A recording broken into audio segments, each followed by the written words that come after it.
we are going to actually, we are one step away from our final panel for the day.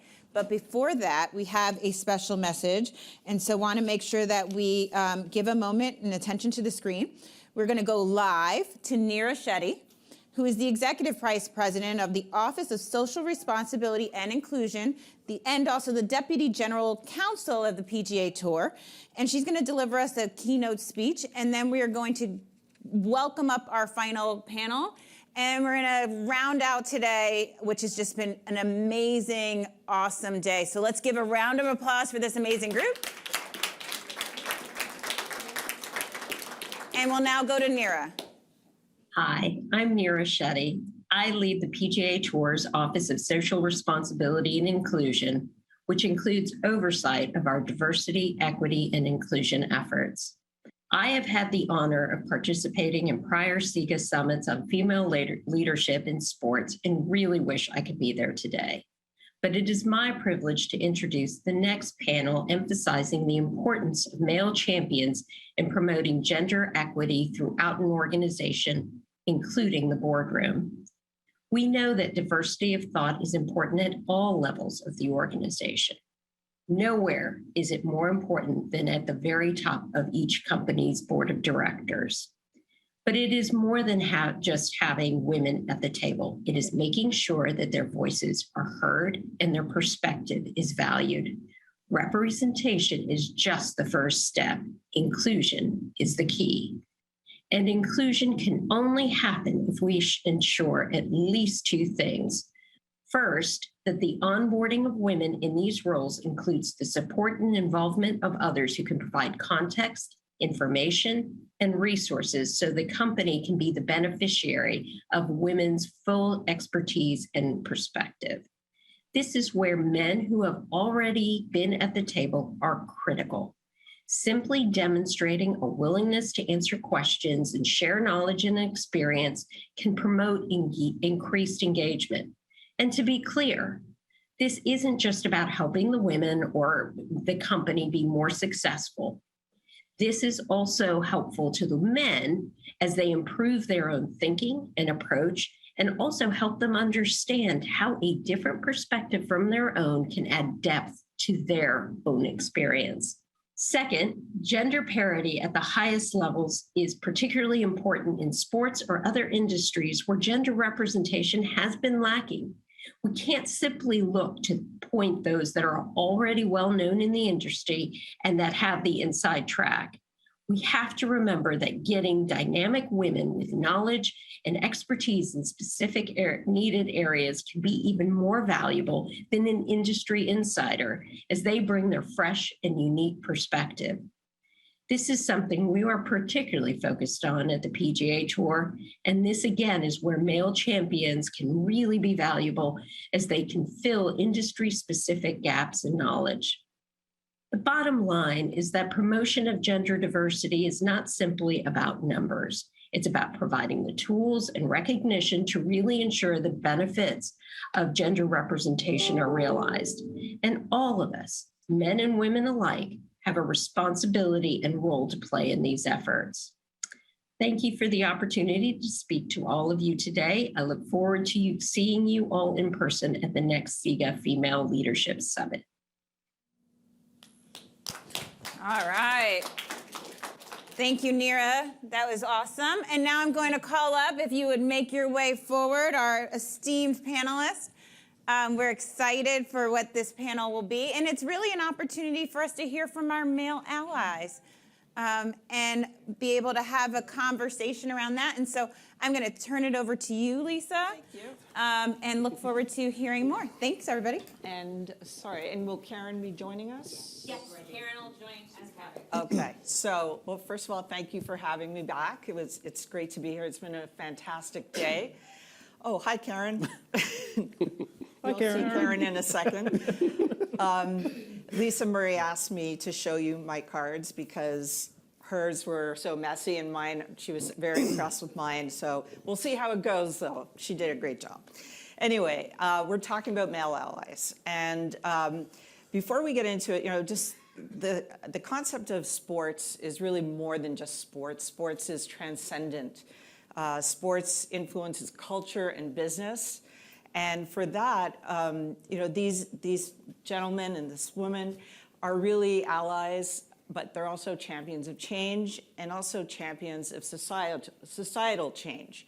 So with that, their roles are really more than sports, and it's really important what they're doing. And what you'll hear from today, some have established businesses, some are advocates, and some are advocates within their offices, and so you'll hear all about it.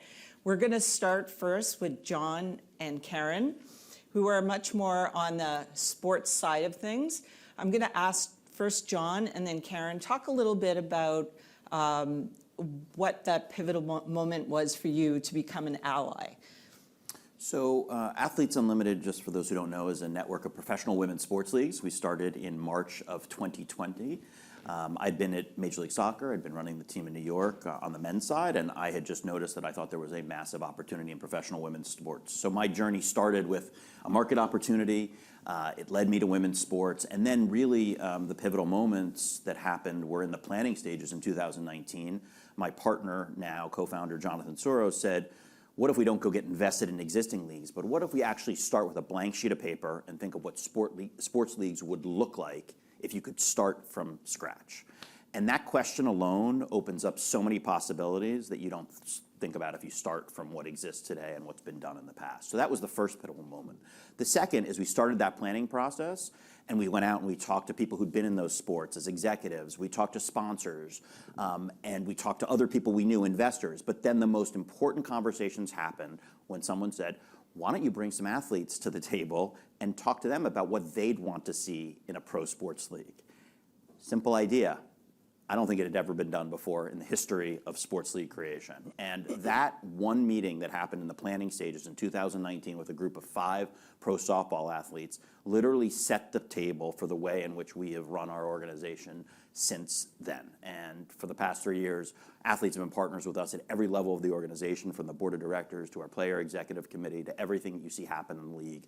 And for me, I think that NEERA, and NEERA said it so well, that simple structural change in the way we make decisions and the way we organize ourselves, to me, is the key foundational element of what we've been able to bring to the table, and I hope is helpful for other people as they think about their organizations. Yeah. Okay. And Karen, talk a little bit about what you're working on now with F1. Okay. Good evening. There's a saying about having the graveyard shift. It's nearly 10 p.m. But the reason I've always been an ally of girls and women in whichever sports I've worked in, whether I'm colleague, boss, mentor, and as such, I've been working with SIGA for many years. But I'm joining you tonight as the newly appointed chair of a new initiative called More Than Equal.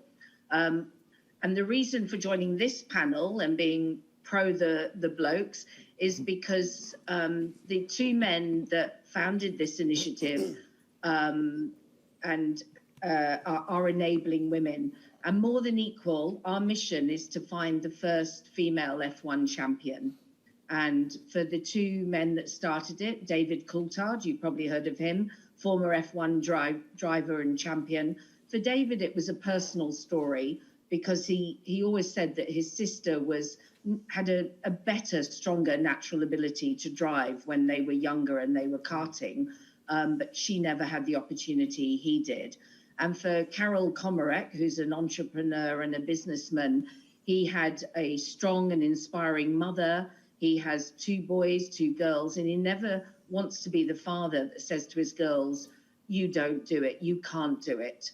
And he has seen that throughout his philanthropic and his businesses all over the world. He employs over 9,000 people, and he's heavily into most of the national lotteries and betting sort of programs around the world. And he has well over 40% of women, and his CFO and his COO are women. So both these guys are putting their money where their mouth is, and he's appointed a chair, a female CEO, and so far 2 board directors. So we are the fabulous women that are leading this initiative for other girls and women to get on the F1 grid. Karen, and sure, that's amazing. Yay. I'm curious, what's the pipeline like for women drivers? Well, I've just flew back from Bahrain, and part of me was really enthused by the support. You know, the momentum is there, the opportunities now, but I guess the telltale sign is in our name. It's going to take more effort, more data, more funding, more support, more grit, and and more girls, because the pool is so tiny.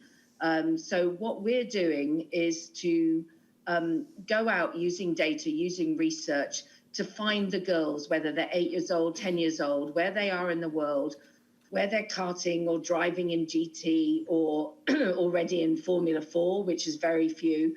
It's roughly about 10, 12%. And we're looking for that talent. So in terms of your question, the pool is tiny. We've got to grow it. We've got to give more opportunities. We've got to find the girls and the women to be role models, to get more girls into karting. And we've got to, essentially it's the largest glass ceiling in sport to smash. Yeah, no, so to speak, right? You don't want to smash. Yeah. So, Okay, just making sure. Doug and Jan, for both of you, you're champions of change and your allies more internally. Talk a little bit about how you see your role as allies in the office. We'll start with you, Jan, and then Doug. Yeah, sure. Thanks. So maybe a couple words about M&T Bank first, because I'm not sure that everyone is familiar. M&T Bank is a super regional bank, has offices from Maine to Virginia. We are a community bank, and that's how we identify. We have a large portfolio of sponsorships we do, most prominently our naming rights partnership in Baltimore with the Ravens. But our portfolio is quite diverse. For example, here in New York, we have a founding bank relationship with a fantastic organization called the Shed. If you haven't been, I encourage you to go visit them. They are quite exciting. So what do we do? I mean, from a brand standpoint, women in sports is really exciting and something that we are actively exploring. As a leader within the marketing organization at M&T Bank, I know that it makes good sense to bring diverse perspectives to any challenge that we may have. So I make an active point to invite and encourage diverse perspectives. And so far, thankfully, I think it's worked out quite well. I've been asked by my colleagues on my team to speak on this panel. And so I'm quite excited to be here. I guess one question is, why am I sitting here? I'm at Major League Soccer. It's a men's league. I came from a big law firm where I supported the NFL, a men's league. But part of the reason I am where I am is because of female leadership. I was mentored by incredible women at my law firm who served the NFL. People don't associate female leadership in the NFL, but it's there in terms of who was advising and making strategic calls.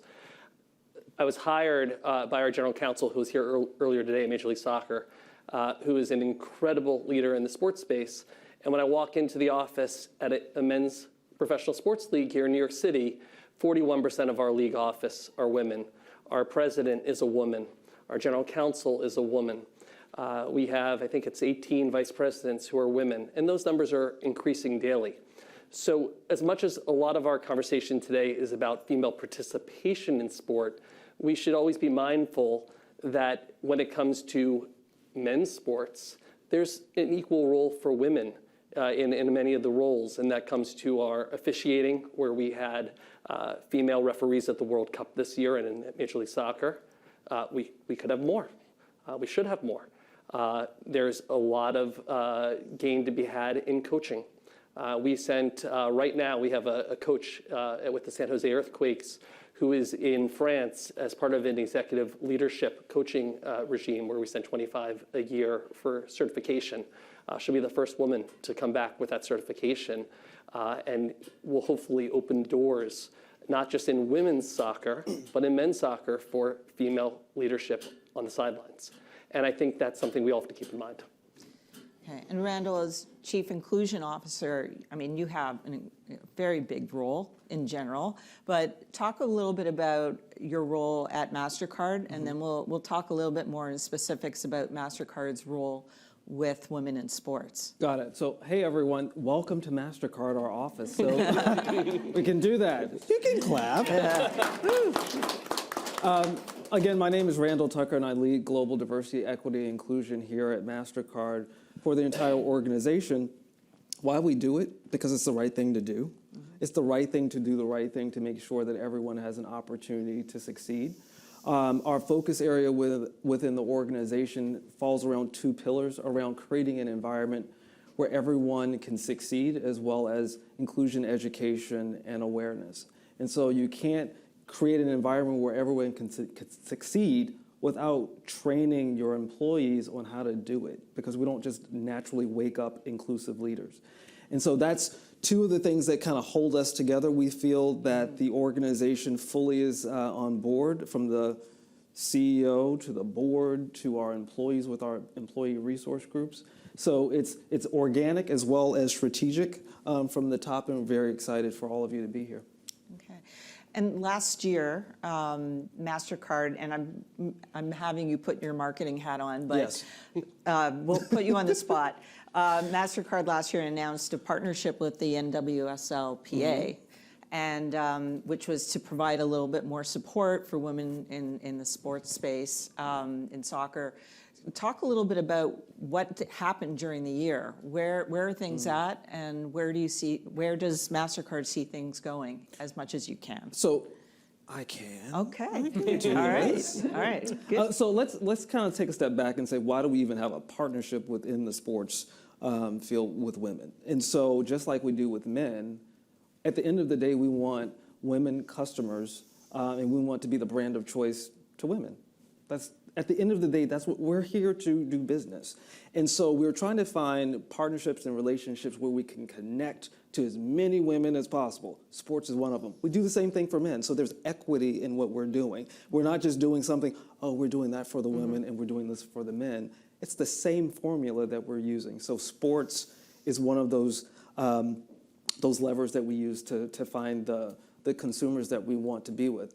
And within that, we've built relationships and partnerships that you said within the sports field, in the agreements that we've made from last year. And there's three things that I found that was very interesting as I was kind of going through my notes. One is that we did the junior reporter, where we had little kids as a part of the Priceless campaign, where they could interview some of the players, which was great.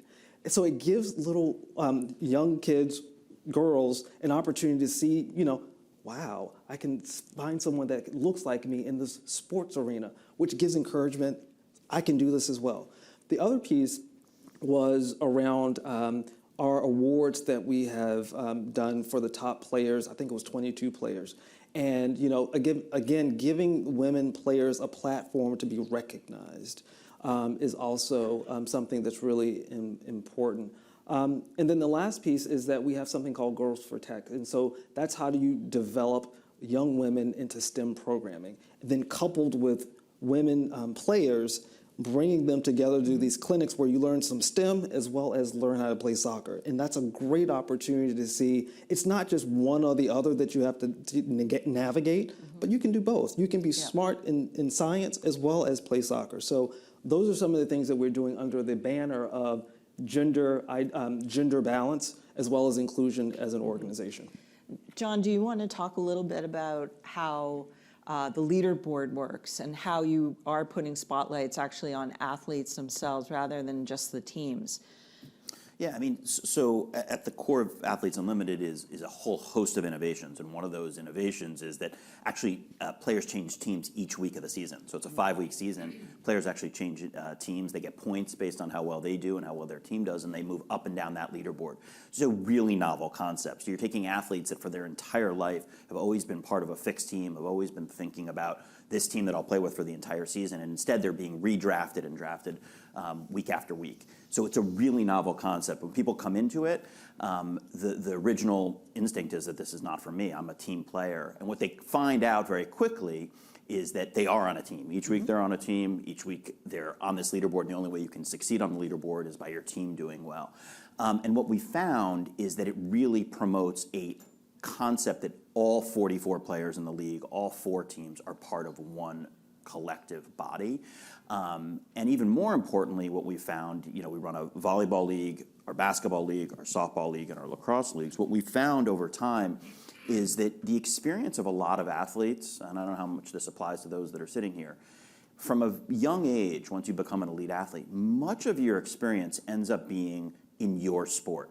You see the world through a basketball lens or a volleyball lens or a lacrosse lens or a track and field lens. And so what has happened at Athletes Unlimited is because we're running a network of 4 leagues, athletes have all of a sudden started connecting with one another on our player executive committees, on our intersectional equity working group, on our caregiving working group, and they've started to come together and talk and share practices and learnings. And so at Athletes Unlimited, one of the really incredible experiences for me has been being part of those conversations, part of those rooms, where really the athletes are leading the way, but where they're also really starting to be able to think about themselves, not in that silo or only where their relationships exist in that individual sport, but where it goes outside of that. And we as professionals have a lot of those opportunities in environments like these.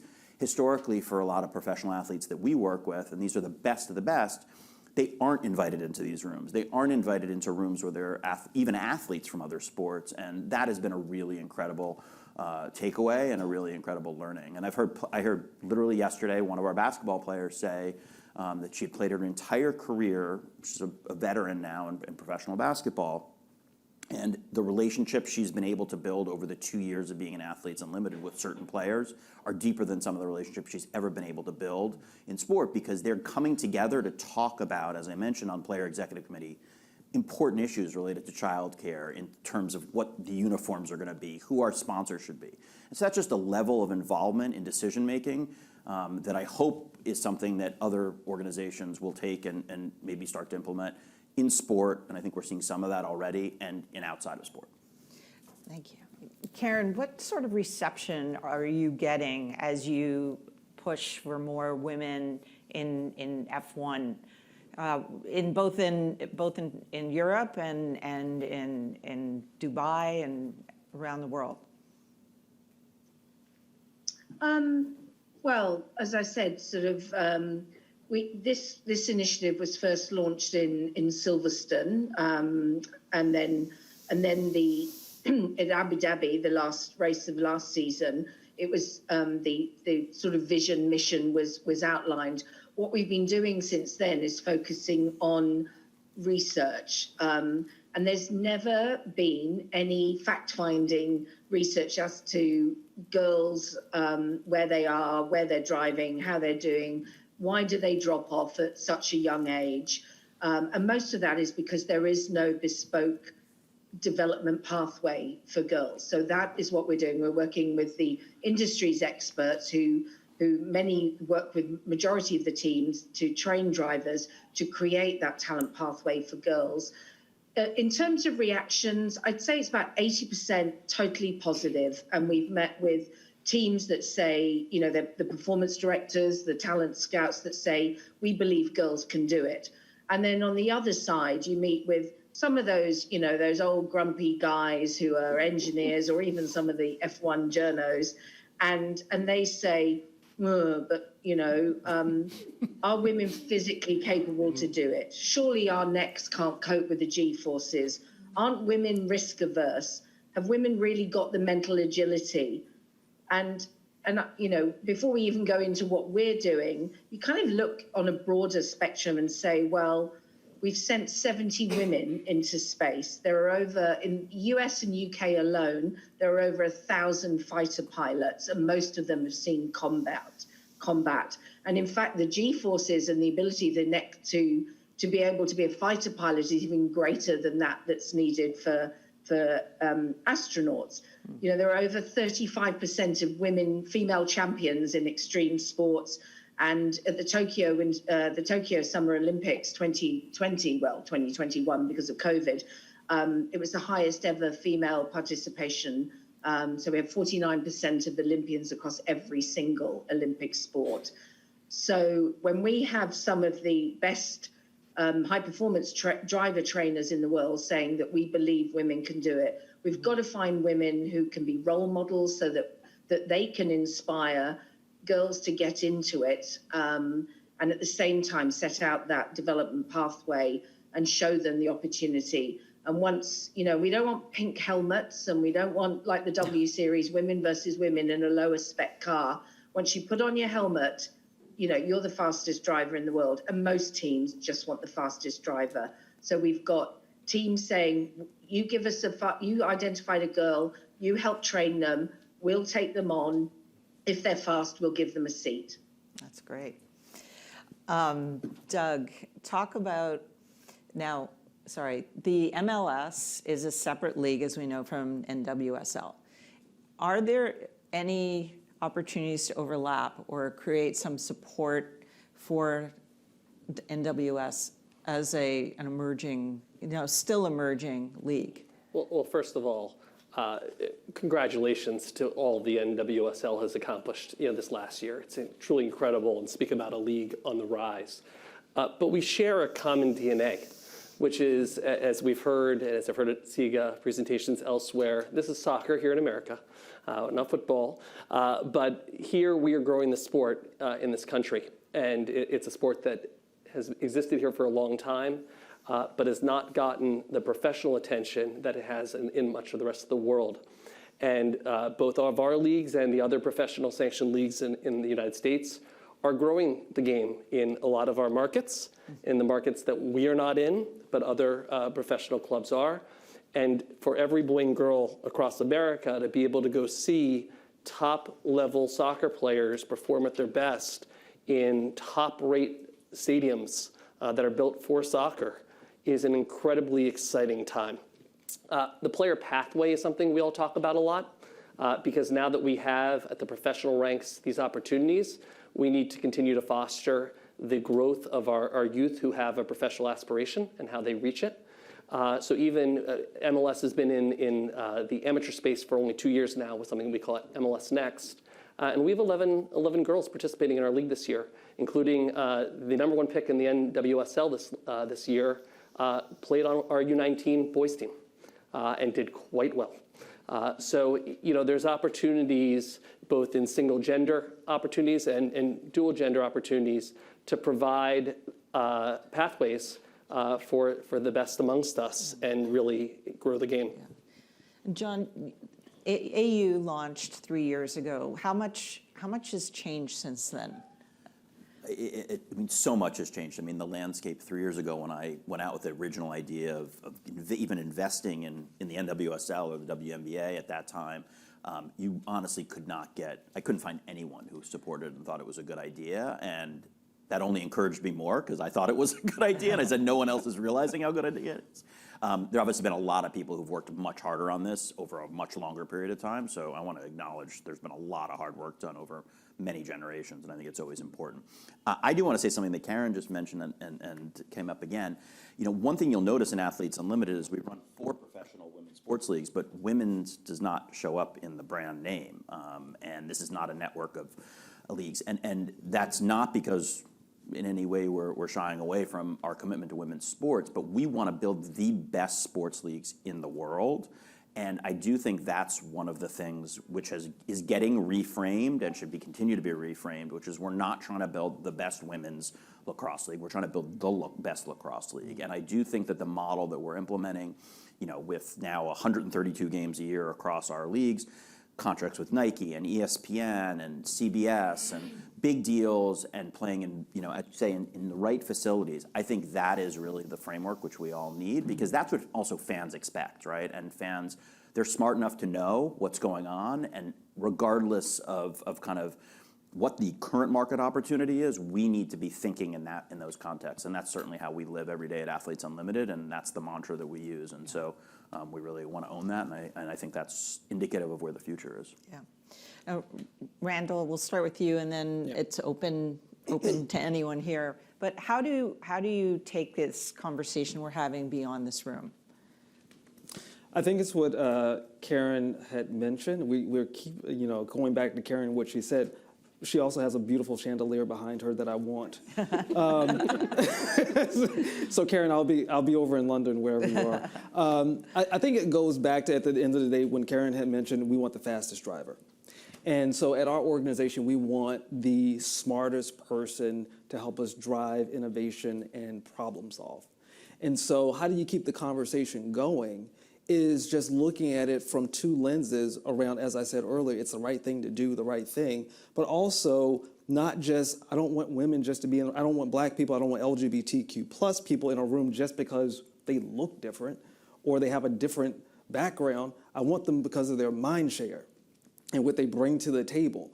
And so if you capture it in that sense, sometimes we lose the reason of why we're doing things from a diversity, equity, inclusion perspective. And I think you keep it top of mind when you connect it to business. Okay.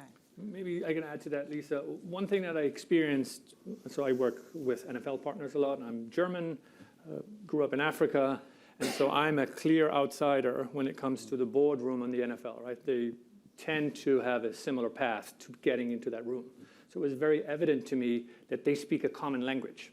So one thing, when thinking about male allies, what can we all do? We aren't all in that boardroom. We don't all lead diversity for large brands.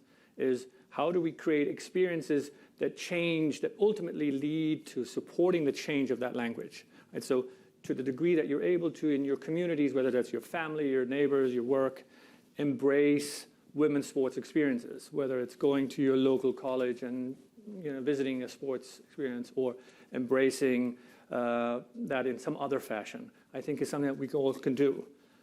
To me, that's something that I've been embracing and taking my boys. I happen to have two boys, so that they can also see that sport is done and done really well by women.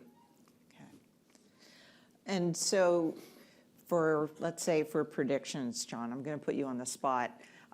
We talk a lot today about soccer, some basketball. Where do you see some of the sports that you're supporting? Where are they going to be in a year from now? Yeah, I mean, listen, I love soccer. I spent a good number of years in a professional career running a pro men's soccer team. The landscape is so much bigger than even soccer or basketball, which really dominated at the pro level. I would point out volleyball as an example. 1 billion people play volleyball around the world. More girls play high school volleyball in the United States than play soccer or basketball. It's incredible. And so for me, when I look out over the future and I think about sports like lacrosse that are growing so dramatically and have such deep ties, sport like softball, where 2 million people will tune in to watch the Women's College World Series, more than will watch the Men's College World Series, or many, many other sporting events that we've talked about at the pro level here, whether it's hockey or others. So I just think there's huge demand and huge opportunity. And I think what people have to realize is this is not really about creating new fans. Yes, that'll be great, but there are so many fans out there for these sports already that we simply haven't had the commercial apparatus to take advantage of them. I mean, that's the incredible thing. So many girls playing these sports, so many people watching them, men and women, but yet we haven't, as brand partners, media partners, leagues, really created the right commercial apparatus to kind of to really capitalize on it. And I think that's what's going to happen over the next couple of years. We're seeing dramatic investment come in, and it has to happen on all levels. It happens from team owners and leagues, but also the brands, also the media production and social media, and takes a lot to create a league today and make it successful and make it something that fans want. And the fans are there. We just need to create the apparatus. Okay, thank you. And Karen, what's your goal for a year from now, if not a prediction?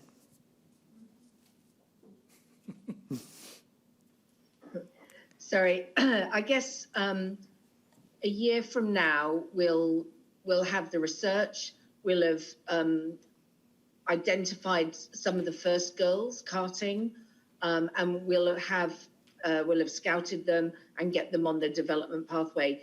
More Than Equal is in it for the long game. It's going to take us 8 to 10 years, but we believe within 10 years, we'll have a woman on the F1 grid. Just as when Ron Dennis went out and scouted and found Lewis Hamilton, you know, first person of color on the grid, and look at that guy go now. And Lewis is the first to come and support us and say that a woman can do it. with the right opportunity, the right support, the right strength and conditioning, the right expertise, the right help. We'll need more brave teams. We'll need more brave men that like the ones on your panel, and kudos to them. And we'll need brave brands to support us commercially, to put their money behind this as well. Okay. And Randall, why don't you take us home? Any last thoughts? During our prep for this, you were down in Florida, you were at a table of some sort outside. Okay. Decorating your whole house now. Yeah. I was in different places. You were at different places, but you asked me like when I was like, "What's the title of this?" And you were like, "Allies, Men Allies," and I cringed because I don't like the word ally as an option. Yeah. I think that if we are leaders in any industry, including in business or in sports, men have an active role to play, and it's not an option because we're leaders and we're trying to get to the right perspective and to the right end game. We're looking for best, and half the planet is women, and so we need that perspective. Yes. Absolutely. Well, thank you. Rename the panel next year. Okay. We do have a few minutes left for questions, if anyone has any. Any questions? I guess everybody's ready for drinks. Yeah. All right. Well, John, Randall, Doug, and Jan got it all right. And Karen, thank you, especially Karen. Thank you for joining us at this late hour. And this was wonderful. Thank you all for joining us. Thank you. Take care.